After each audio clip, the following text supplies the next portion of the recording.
अच्छे अच्छे परिवारों के माँ बाप को, बुजुर्गों को तड़पते देखा है। माँ बाप को उनके बच्चों ने छोड़ दिया ऐसे। लेकिन आप चिंता मत करना, आपका ये बेटा अभी जिंदा है। दिल्ली विधानसभा चुनाव में अब चंद ही दिनों का समय शेष है और इससे पहले अरविंद केजरीवाल तमाम योजनाओं के ऐलान कर रहे हैं। महिलाओं के बाद अब अरविंद केजरीवाल ने बुजुर्गों के लिए संजीवनी योजना का ऐलान कर दिया है। अरविंद केजरीवाल का कहना है कि दिल्ली में सरकार बनने के बाद बुजुर्गों के लिए दिल्ली सरकार संजीवनी योजना लेकर के आएगी। इसमें 60 साल से ज्यादा की उम्र के सभी नागरिकों का मुफ्त इलाज किया जाएगा।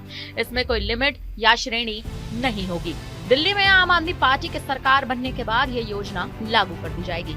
संजीवनी योजना का ऐलान करते हुए अरविंद केजरीवाल का कहना है कि आज जो मैं बुजुर्गों के लिए ये स्कीम का ऐलान कर रहा हूँ वो इतिहास में कभी नहीं हुआ। हम बुजुर्गों का बहुत सम्मान करते हैं। आपने देश को आगे बढ़ाने के लिए बहुत काम किया है, अब हमारी बारी है। अरविंद केजरीवाल का ये बयान कहीं ना कहीं एक तरह से देखा जाए तो बुजुर्गों के दिल को छू जाने वाला है। केजरीवाल का ये भी कहना है कि हमने श्रवण कुमार से प्रेरित होकर बुजुर्गों के लिए मुख्यमंत्री तीर्थ यात्रा योजना की शुरुआत की थी और अब तक तकरीबन 1 लाख बुजुर्ग इस योजना का लाभ उठा चुके हैं। देश के सभी तीर्थ स्थलों पर भेजा जाता है, सारा खर्चा दिल्ली सरकार उठाती है। अब क्या कुछ अरविंद केजरीवाल अपने इस पूरे बयान में कहते नजर आए हैं, आप खुद ही सुन लीजिए। अच्छे अच्छे परिवारों के माँ बाप को, बुजुर्गों को तड़पते देखा है। माँ बाप को उनके बच्चों ने छोड़ दिया ऐसे।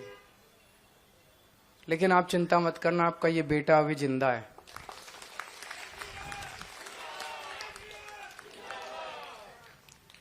रामायण में एक कहानी पढ़ते हैं ना, जब लक्ष्मण मूर्छित हुए थे तो हनुमान जी उनके लिए संजीवनी बूटी लेके आए थे।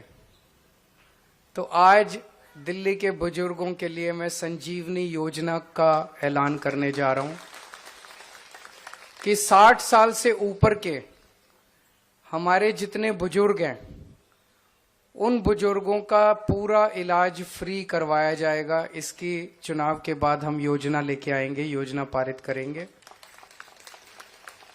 वो चाहे सरकारी अस्पताल में इलाज कराना चाहें, चाहे प्राइवेट अस्पताल में इलाज कराना चाहें, उनका पूरा इलाज फ्री कराया जाएगा।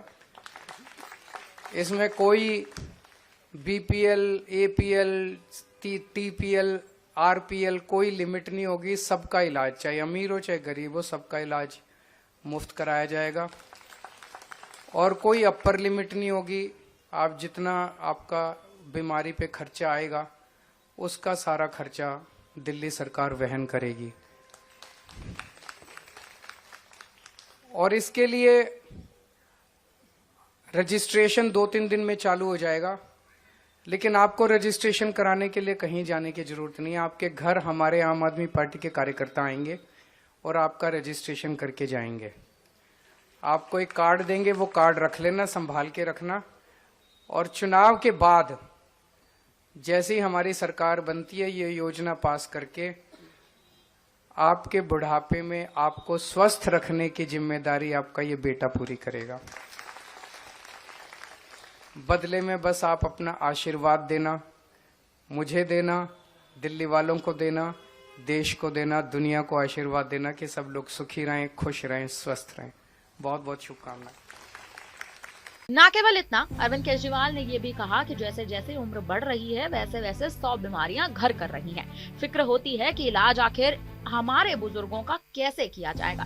कई बार बच्चे माँ बाप का ख्याल नहीं रखते। जैसे लक्ष्मण जी संजीवनी बूटी लेकर आए थे, वैसे ही दिल्ली में सरकार बनने के बाद अब बुजुर्गों के लिए दिल्ली सरकार संजीवनी योजना लेकर के आएगी और इसमें मुफ्त इलाज किया जाएगा। कोई लिमिट या श्रेणी नहीं होगी। अब सवाल ये है कि अरविंद केजरीवाल का ये ऐलान विधानसभा चुनाव से ठीक पहले आया है, जब हाल ही में महिलाओं के लिए भी अरविंद केजरीवाल ने आम आदमी पार्टी सरकार की ओर से बड़ा ऐलान किया था। दिल्ली के 60 साल के ऊपर के सभी बुजुर्गों को इस योजना का लाभ मिलने जा रहा है। योजना का लाभ लेने के लिए कोई कैप नहीं होगी। केजरीवाल का कहना है कि सरकार बनते ही आपके लिए ये योजना लेकर के आएंगे और जल्द ही आपके घरों में रजिस्ट्रेशन शुरू हो जाएगा। आप बस अपना आशीर्वाद हम पर बनाए रखें। इससे पहले अरविंद केजरीवाल ने पिछले हफ्ते महिला सम्मान योजना का भी ऐलान किया था। इसके तहत दिल्ली की 18 साल से अधिक उम्र की महिलाओं को हर महीने 1000 रुपए, जबकि चुनाव जीतने के बाद 2100 रुपए की धनराशि प्राप्त होगी। अब देखा जाए तो आम आदमी पार्टी का विधानसभा चुनाव से पहले ये बड़ा ऐलान करना कहीं ना कहीं दिल्ली के विधानसभा चुनाव के लिए एक तरह से देखा जाए या दिल्ली विधानसभा चुनाव के मद्देनजर देखा जाए तो अरविंद केजरीवाल और आतिशी मार्लेना की ये बड़ी रणनीति के तहत देखा जा सकता है, या यूं कहें कि एक बड़ी स्ट्रैटेजी के तहत देखा जा सकता है। अब मुद्दा ये है कि आखिर दिल्ली में भारतीय जनता पार्टी और कांग्रेस ऐसे क्या पैतरे आजमाएगी जो आम आदमी पार्टी की स्थिति को और खराब कर सकते हैं, और अरविंद केजरीवाल अगर दिल्ली में इस बार वापसी नहीं करते हैं तो आखिर दिल्ली में सरकार किसकी बनेगी।